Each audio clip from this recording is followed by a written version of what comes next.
AEW is back. All In was the exact show that this company needed, and now the momentum is through the roof. How did they get there? Let's break it down with AEW All In.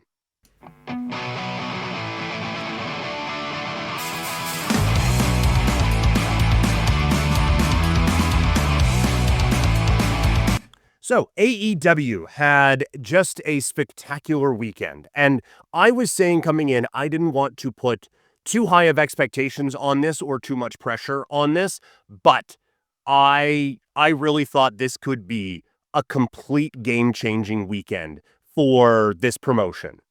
And I think it was. I think they hit every note that they needed to on this show. And honestly, a lot of it exceeded what my wildest expectations would have been for this company, for this show, for this night. I cannot overstate how big I think this show was. Let's run through it here. We begin with the Trios Tag Team titles. It was the Ops taking on the Death Riders. And I thought, like, as far as openers go, I think this was a pretty solid one. It is not the cruiserweight exchanges that you would see in old WCW. There's a couple guys pushing up on 3 bills in this fight, but still, I think a really, really entertaining match. And you see how they get going early on with the chopping exchanges to get it going. And it was a quick reminder that this is not a usual wrestling show. And because it is in the bigger arena, in the ballpark out there in Dallas, the acoustics are a little bit different. And so there were some times where you were expecting maybe a bigger reaction and it wasn't there because it is not built for that. Also, and this may be one of the only negatives, they certainly didn't sell the place out, right? They cornered it off and made it look really, really good, but you still had 30,000 people in a place that could hold 60 or 70 when you actually set it up for wrestling. And so I do think that hurt the atmosphere just a touch. I thought they, like, production-wise, it looked fantastic, and it looked like a big show. But I do think that because you had still a good crowd at 30,000 people, but because you had to cut it off and everything, it's the audio, the noise, I guess, audio works too, still only has so far that it can travel, right? And so it just didn't have the crowd reactions that you would want, but I still think that you had a good atmosphere and everything like that, but it took some big things to happen to get some big crowd reactions on this. And so it was just a reminder of stadium wrestling once again. But I thought the chop exchange got people into it early. Powerhouse Hobbs, that counter of the Doomsday Device was just fantastic, where he catches Yuta, spins him down into the power slam, like just brilliant, brilliant stuff. I thought everyone in this match came across really, really well. I do think this was a touch of a common theme on this show. The finish was just a touch out of nowhere for me. And I get it's a muscle buster and everything like that, but I thought it could have been built up to maybe a little bit more than they did. But I mean, who doesn't love the muscle buster, right? Or Samoa Joe. So I was a bit surprised that the Ops retain the titles here. I thought that they would give the Death Riders something with what we presumed would be happening later. So a little surprised that they went that route. I understand what they did post-match. I just didn't love it. I think the point of the opener, and I get they already had a couple of matches on the 0 hour, but the point of the opener is to get the crowd fired up and get the crowd into it. And so having a post-match attack where you get a hushed audience is not necessarily what you are looking for with that. So I do think that there was something a little bit lacking there. I understand why they did it, to take Samoa Joe out. And if you missed it, I can't imagine, but if you missed it, that they put the chair over Joe's upper body and they stomp on it, signifying that there is a neck injury that is going to take this fellow out for a little bit. And so I get why you do it, because the Ops have been there to help out Hangman and to try to take out the Death Riders. Fully understand, totally 100% get why you do it, so you're not asking why are they not coming down later on. But I just thought this was something they could have done in the back in a vignette at some point. And I know I'm saying, oh, hey, get an extra segment in there on a show that already went like 15 hours. But I think you could have taken the time here, like just take this exact amount of time that you had here and just put it later on in the show in a backstage whatever, and you leave these guys all in the back so that you establish that, instead of just, I thought, taking the crowd a little bit out of it. Now, they get back into it. It didn't affect, hitting microphones now. As the show goes on, it didn't really hinder it all that much, but it was still something that I was like, I don't love the decision that they made here. We then go into the men's Casino Gauntlet Battle Royal, and you get a good story early on with MJF and Mark Briscoe. Mystico comes in later to add to it as well, but I thought a good build, having the first two guys in the match and building up the rivalry there basically made this match feel more important because it gets the hype of a singles match instead of, oh my god, a wild brawl. You get the hype of a singles match with this. You get a pretty good story with a couple of guys who are good on the mic in their own unique way. And you get the crowd into it right away. So again, this unique concept that they've put together with the Casino Gauntlet Battle Royal leads to a few more storytelling devices that you can use. And because of that, it builds up a story so that the match starts out very hot instead of, well, these are the first two. Like, you're not going to have a qualifying match in the Royal Rumble for 1 and 2.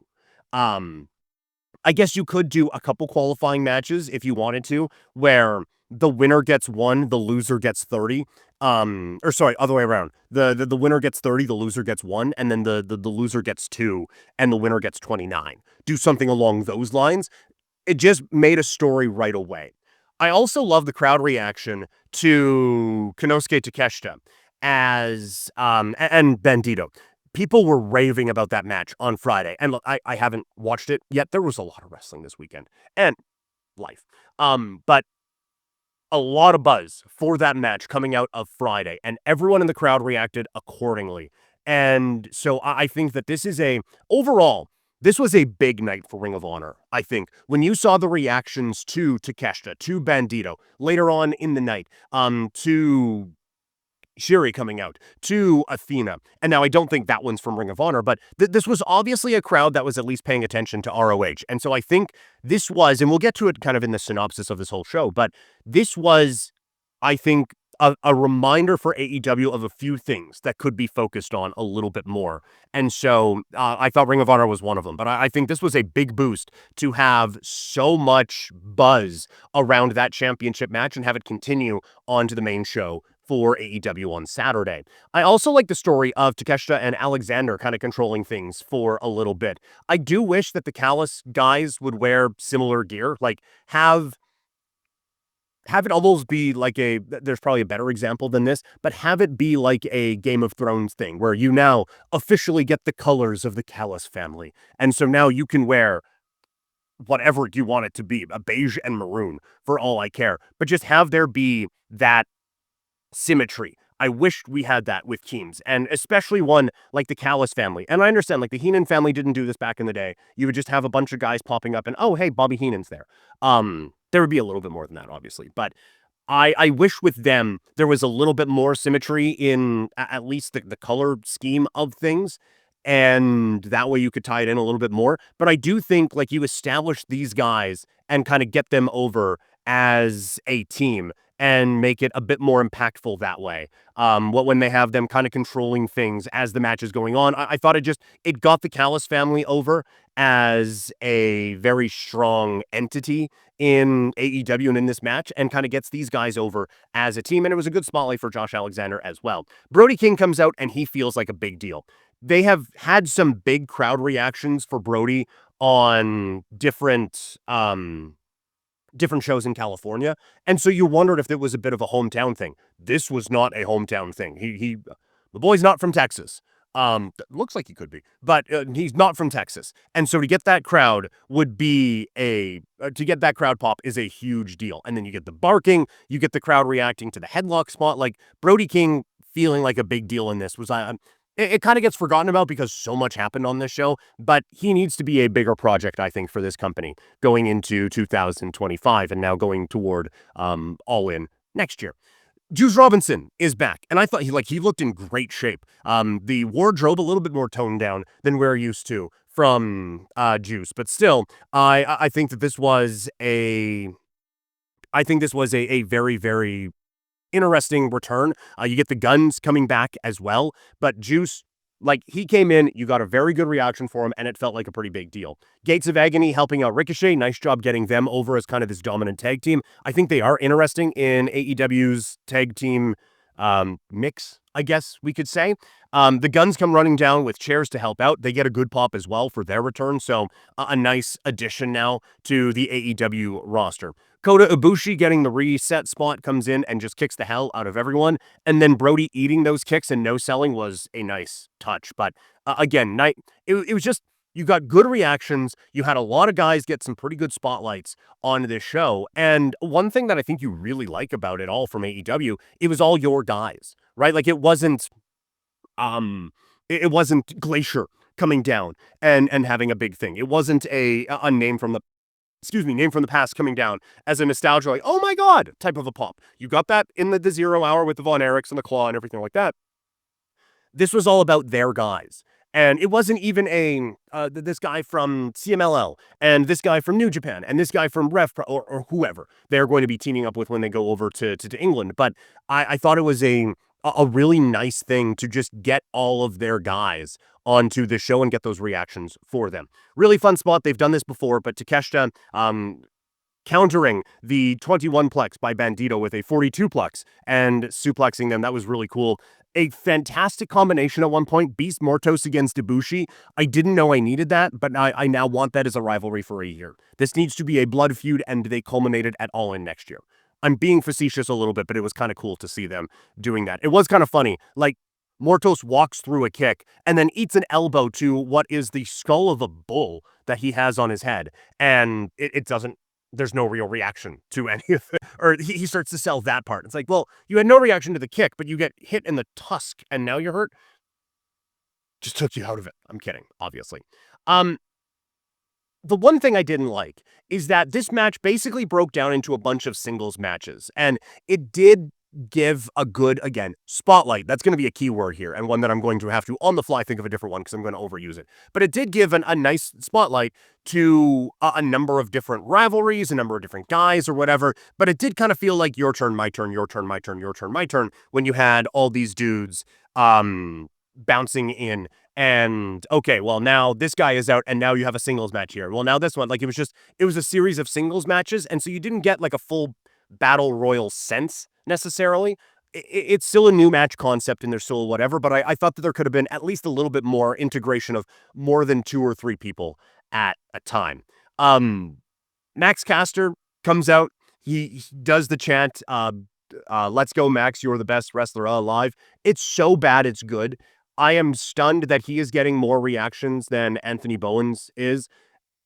It was probably time to break up the Acclaimed, as much as I am frustrated that I did spend real money on a Scissor Me Daddy Ass shirt, and now the team is no more. But the follow-up to this has not been very good.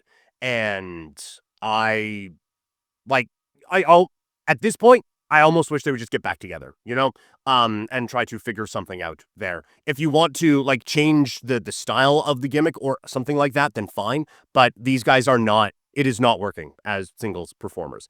You do get the MJF classic heel steal of the win. The J Driller throws Mark out and he gets the W. I thought there would be a little bit more with him and Mystico, so that's why I was thinking that he would not get the victory here, but spoiler alert, there's a big babyface win coming at the end of this show, and one that we already know that MJF has a ready-made story with and a very good chemistry with as well, with Hangman. So getting him back into that picture, getting him into the main event picture where he always should be, I think is a very, very good thing. So overall, it is tough to really have too much of an issue with MJF getting the victory. In this, it is just, I am a little bit surprised that they went that way. TNT Championship was now a fatal 4-way as Adam Cole comes out to vacate it. Didn't want to say retirement, but wanted to talk to the crowd anyway. Obviously incredibly emotional, and he is either a substantially better actor than I would give him credit for, or this was a very real moment for him. And considering all the injury issues he has had and how dark things got with concussion issues for him before, that is apparently what he is dealing with again. That is a terrifying, terrifying thing. Certainly not to the level that he has, but it is something that I have dealt with, and it's kind of something that never really goes away. You either learn to live with it more or some symptoms get a little bit better, but it is always something that's just there right? And so for him to have to go through this again, and the other part of it is that there's no exact timeline. He could be better tomorrow and then not better in a week. So you hope the best for a guy who we have criticized here as it has not been a great last couple of years with him trying to get back into AEW and then some of the creative around him. But this is still one of the better performers of this generation. And so to see it all kind of go down this way is really, really unfortunate. I do like that when we get into this match, it's Sammy Guevara, Daniel Garcia, you have Dustin Rhodes, and Kyle Fletcher. I thought that they did a good job early on because this is just kind of a thrown together match. It's not for the live audience, but for people at home, getting over the background of Guevara and Garcia, how, yeah, there's actually a bit of a history between these two is really good. The crowd was not into it, but obviously you just had a pretty emotional, basically retirement happen for a beloved figure in professional wrestling. It's going to take them a minute. And these guys worked their ass off to try to get him back into it. The Spanish fly to the floor hit hard. And then you get Guevara, Garcia, and Dustin all hitting the, I forget what it's called in AEW now, but the Shattered Dreams on Kyle Fletcher. It was a good spot. It got the crowd into it. Fletcher as a heel is so effective. He came out looking like just the biggest douchebag and continues that in the match as he eats all of these spots. Then you get a bit of dissension from the Ring of Honor Tag Team Champions with Guevara and Dustin, where there's a bit of a back and forth. There's a potential, or at some point, you get a pinfall that is broken up, and Guevara's like, what the hell, man? And Dustin's like, look, this could be my only shot. And they did a good job on commentary kind of getting some of that over, where Dustin has never won a singles championship. He's come so close, but he's never really won. And I was like, okay, I didn't think it was telegraphing it too much because I didn't think there was a way they were going to do that with him. I thought this was about coronating Kyle Fletcher here. So I thought, okay, at least you're giving them something with the tag team, potentially a breakup here. At one point, there's an accidental super kick that happens on from Guevara to Dustin, but then they keep going, and then Dustin gets locked into the Dragon Tamer, which is sharpshooter, and reverses out of it, gets the roll up and the win. I thought this was a really, really, really nice moment for Dustin. It was one I wasn't expecting, and I think sometimes they can do, especially AEW, they can kind of overthink moments a little bit, like, oh, this is going to be a big moment. Let's do this. I thought the obvious thing coming into this is Kyle Fletcher. He is a future star, I think. And so get him this big win on a big stage and win him, give him the TNT championship and start to really build this guy up. But I had no problem with this, and I was expecting to have a problem with it, for the record. I was not able to watch any of this live, and so this was one of the things I got a spoiler on. I was like, oh, really? Like, we're doing Dustin? Like, what are we doing here? Like, Kyle Fletcher, you have a chance to build a guy. What is it? But to see how the crowd reacted to Adam Cole, and to see how everyone was reacting to Dustin, sometimes it's nice to just give your respected veterans a moment. Like, show your respect to someone who has been so important in front of and behind the camera for this company, to allow them to have this moment and get this spotlight and get this appreciation that they deserve. And that was this here. It was also a great moment for the crowd because they were bummed by the Adam Cole thing. And so to give them a nice little pickup after this is, I think, a very nice moment for that. So it wasn't the booking decision I would have made, but when you see it all together and you factor in the human element of all of it, I think it was a very, very smart one. I just saw the thing pop up there for a new follow on Twitch. Thank you so much for that. Really appreciate it. So overall, I think this was the smart move. You get the crowd into it. Dustin has been so important. He gets his big moment. I think the emotions were pretty legitimate, given everything that he has gone through in his life and been through with this company, and also with the obvious attack that is coming from the other side in this. I thought very, very well done for AEW. And again, it's a bit more of a spotlight on Ring of Honor there. So you have this guy who is now six-man or trios champion with Ring of Honor, the World Tag Team Champions with Sammy Guevara, and now he is getting the TNT title. So it's a little more focus on Ring of Honor as well. But a really cool moment, I thought, for AEW, and I thought they did a pretty good job with that. As always, if you're watching or listening to this after the fact, we stream these live on youtube.com/@CouchPotatoDiary, twitch.tv/primetimepk, and kick.com/primetimepk. Now we get into some of the wild stuff, as Will Ospreay and Swerve Strickland take on the Young Bucks. I thought it was really cool. You have JoJo come out and sing the Shaka Khan song. I didn't exactly know how it all tied in. They said after that was the music that Swerve used early in his career. So a nice touch. You get JoJo, a big moment on television after what has had to have been a very difficult time in her life following the passing of Bray Wyatt. And so to give her that moment, I thought was really awesome. And she crushed it. And it's a big entrance on a big night. The founding father entrance for the Young Bucks, with a few shots at WWE veiled in there, that's where they're at their best. It's not, look, sometimes again they miss on a few, the sledgehammer to the throne and everything like that, but when they are just taking their shots that if you don't know, you don't know, and it's not affecting anything, that they are so good at that. It was so over the top, but it was really funny. Telling a very good story at the start of this match, where you have the Young Bucks as the best tag team in the world, and Ospreay and Swerve. It's not that they weren't on the same page, it's just that the Bucks were a step ahead the whole time as the tag team experts. So fantastic storytelling to get into this match. You have Ospreay really getting beaten down, and then Swerve coming in for the hot tag, and he just felt like he was it. You know, like he felt like he was like that guy coming in. Look, recapping this whole thing is going to be insane, but you have like a stereo sky twisters was just fantastic. It gets a great near fall where one is going into the ring, Ospreay is going out, and they get a near fall out of that.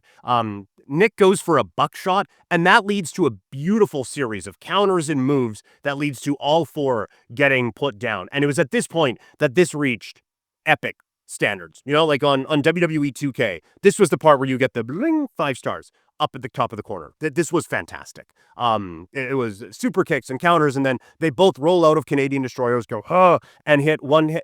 Swerve hit the house call. Ospreay hit the hidden blade that wasn't so hidden because it was to the front of the guy's head, and down they go there. But I thought, like, at that point, the crowd is going crazy, and I know you knew what was coming online, right? Where you have a lot of guys, oh, it's just the flippy dippy stuff and not telling a story. It's like, I don't know, man. It was cool as shit, and it was a bit of a reset in the match. And like, is it the most believable?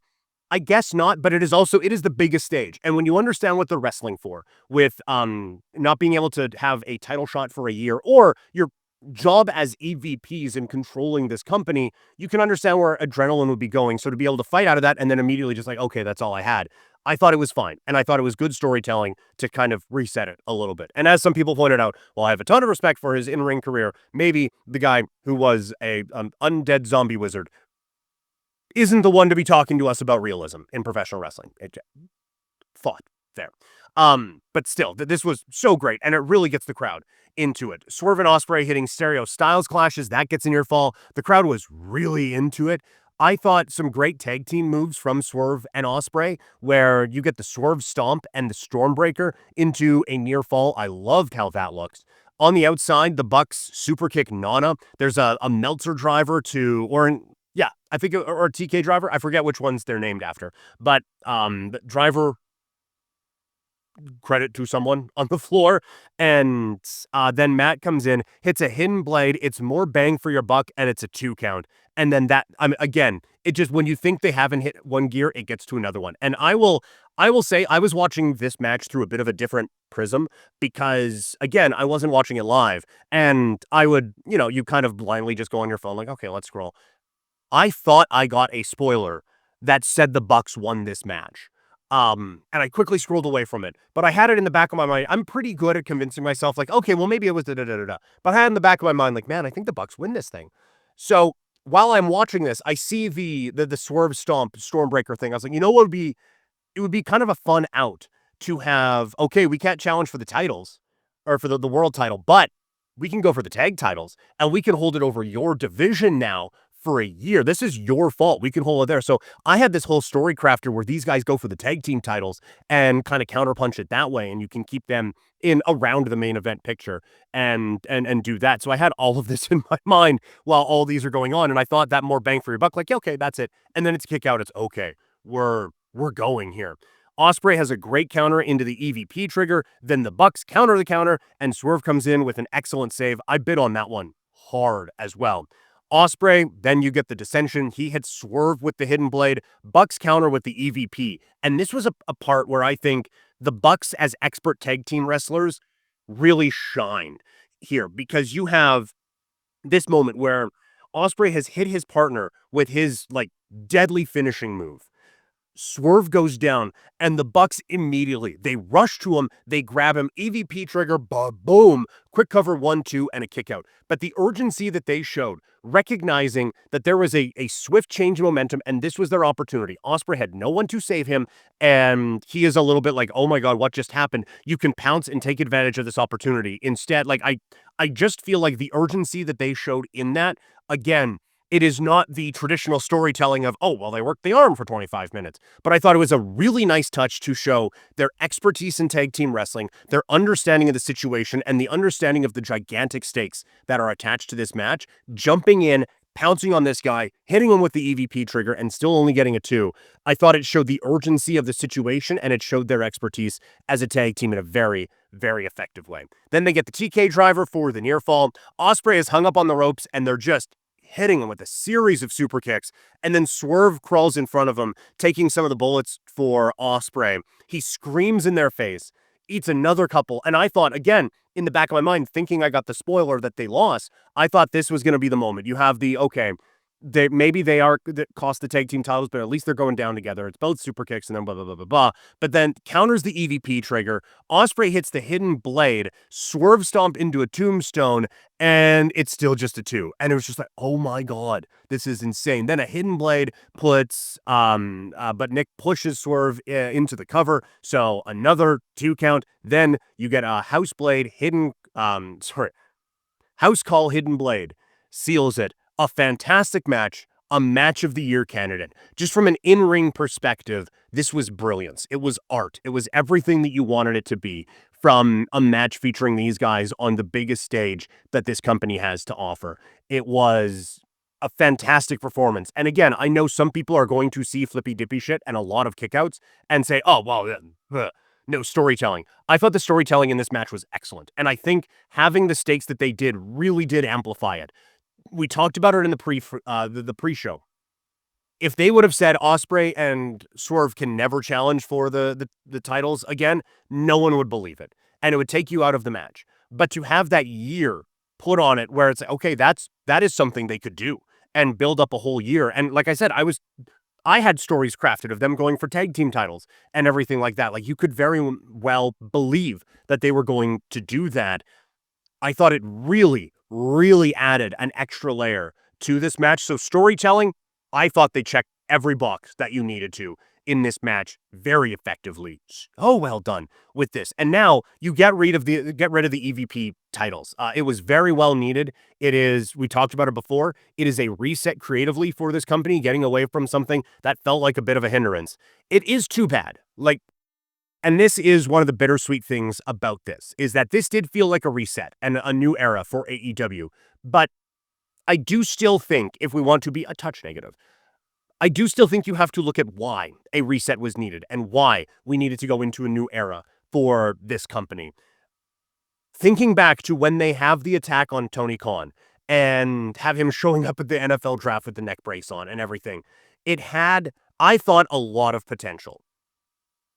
It was not executed very well at all, and then it hung around way too long. But it does lead to a brilliant, brilliant match between all of these. I'm not going to say net positive. I'm not going to go there with all of it, but at least we got a fantastic conclusion to everything.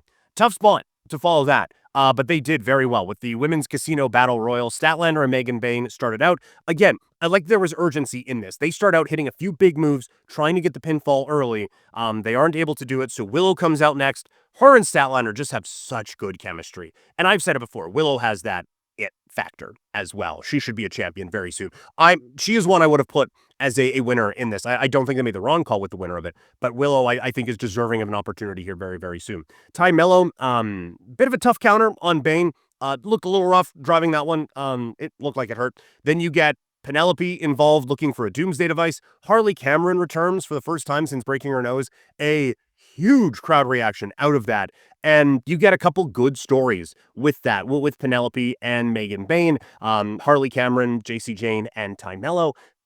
A lot you can do there. And obviously there is a build up to tag team titles, apparently, that are coming in the women's division. So I thought they did that well. An awesome reaction for Tekla. She has such an amazing presence. They were talking about her on Post Wrestling. She's a babyface, right? Like, she has this offensive style, this character, everything down. This is what happens when you have a very good performer who has a great sense of what the character is and just has a full understanding of what it means to be that character. She has this down to a T and is just brilliant with it. So full marks to Tekla on this one. You get Julia Hart running in with her Sin sister Sky Blue, again setting up a potential women's tag team. Sky Blue was essentially a member of this match. I thought, again, a really good pop for Mina Shirakawa as another one who is just oozing star potential. She goes at Blue, hits this really interesting, like, it's not an electric chair drop, but she has her up. It's a spin, and it goes into, like, almost finishing like an F5, kind of. Really cool match. And a kind of, or really cool move, sorry. And then she goes into a figure four, and it gets Sky Blue tapping out. And so Mina thinks she's won. So there's a bit of a celebration thing there going. I thought it was a really creative idea, but also knowing what the finish of the match was, I thought it was a good job to get over that this is a big move for her, and it makes sense why she is going for it. So it just kind of gets it in your mind that this is a thing that she does as a finisher if you haven't watched a lot of the stuff that she's been doing in AEW so far. Then you get a massive pop for Athena, and she comes out looking awesome. It's a double clothesline in the ring. Power bomb to Mina. Really cool kind of double move where she hit like a it looked like it was going to be a fall away slam and a DVD, but it turns into like basically like a black hole slam kind of a thing and a Samoan drop. Really cool move from her there. And so again, you get Shiri coming in, debuting in AEW after coming in or having vignettes, for Ring of Honor. And there's a very good reaction again with her and Athena locking up. So this was another one where you can see this was at least an audience that knows what is happening with Ring of Honor. And so there is a moment here for AEW to try to capitalize on what is happening with the crowd reactions to ROH stuff and try to build it up that way. So a lot of interesting things coming out of this one, and I think Ring of Honor could be something to do. You get a real good kind of battle royal spot with Statlander powerbombing Bane into a pile of the participants. And then the finish where Mina's going for her figure four and Athena hits that fantastic move to get the win. I think it makes a ton of sense. She feels like a star. She has always had this presence about her. And this is now, again, I feel like she has rounded out the character. Her in-ring is very, very good. It looks great. I think this also kind of set up a lot of people to believe that Mercedes was going to win in the main event because there's an obvious story there between the two of them. But it's a big spotlight moment for her and a big, big moment coming up for her and another spotlight for Ring of Honor. So I thought this checked a lot of boxes. And this was one, again, you weren't relying on names of the past or just one-offs or anything like that. This was just a showcase for how damn good this women's division is and a reminder that they need to be focused on more. Like, there's a lot of talent here that I think they need to be giving a lot more of a look to. And I think that this was a nice kind of showcase for a lot of that. Tag team titles on the line. Hurt Business, Jet Speed against the Patriarchy. FTR on commentary. They get involved a little bit late, but Lashley gets the spear for the win. There was a lot more to this match than I thought there was going to be. The Patriarchy were obviously kind of a late throw-in and mainly here more for the post-match than they were for the actual match. Like, this felt like a lot of Hurt Business against Jet Speed. You got a couple of near falls that the crowd bid on, which is kind of all you could hope for from this match. Hurt Business get the win. They still look dominant. I do think this ends with Jet Speed being a bit of a net negative for this entire feud. They get on the card. They do some fantastic looking stuff, but they looked kind of like geeks the whole time getting beat up, and then to not get their comeuppance at the end, this sets them back a little bit, I think, both characters, and really does kind of place them in a spot.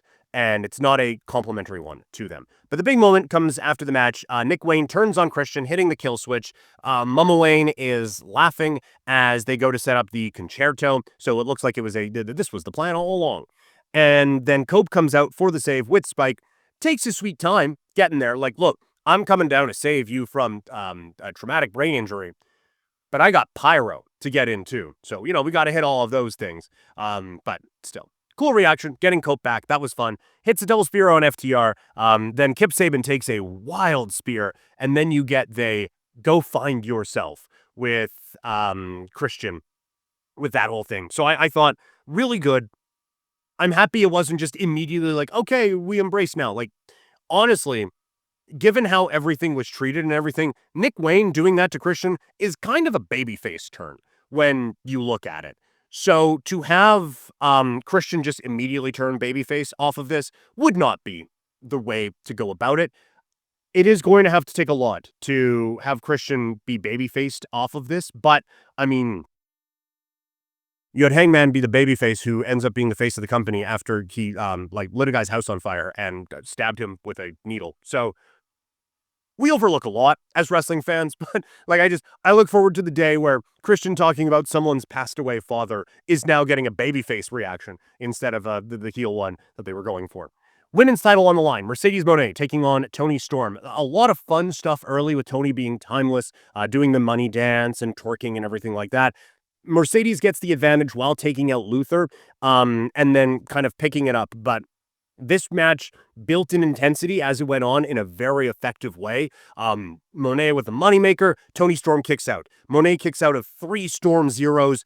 They got the fun stuff out of the way, and then we got into a real serious wrestling match, and it got to a very fun third act of this match. In the end, it is Toni Storm hitting an avalanche Storm Zero for the win. It was a fantastic match for both of them. The crowd was ready for it, and they stepped up in a big, big time way. I am a little surprised at the result of this match. I did think that Mercedes was going to win this and keep building up that star, but Toni is such an amazing performer and is so over. I do think the Mercedes character can afford to have a loss like this and continue to build up and continue to run things in the TBS division side. And we saw tonight the women's division is pretty stacked. So some good challengers for her. And now Athena against Toni Storm, I presume, is going to be kind of the next direction. Maybe not immediately, because I don't think it's just, and this is number one contender for the next pay-per-view. Athena has some time to build into it, but there's always going to be a bit of an overhang there, and I think that could be a lot of fun.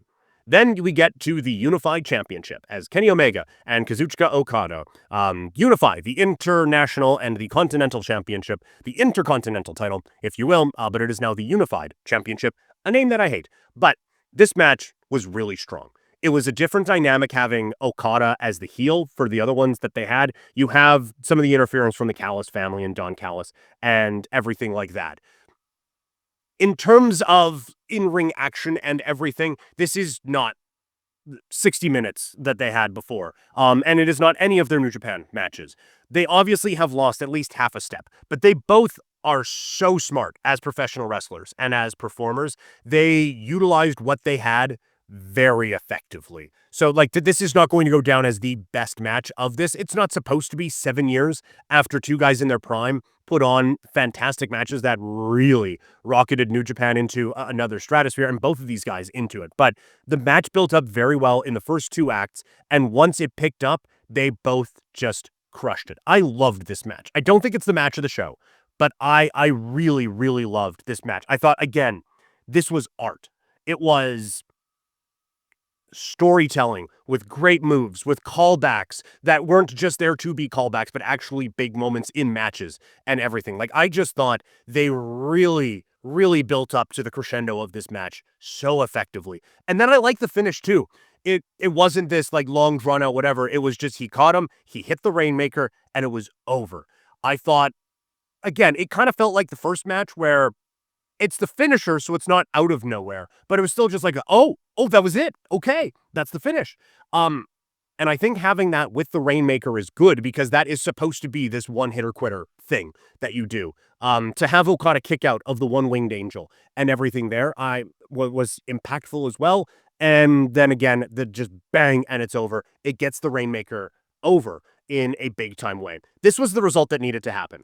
Okada has not felt like the same star he was in Japan. And I don't know if he will get to that level again, but performances like this help remind everyone that when this guy came in, genuinely one of the best wrestlers in the world.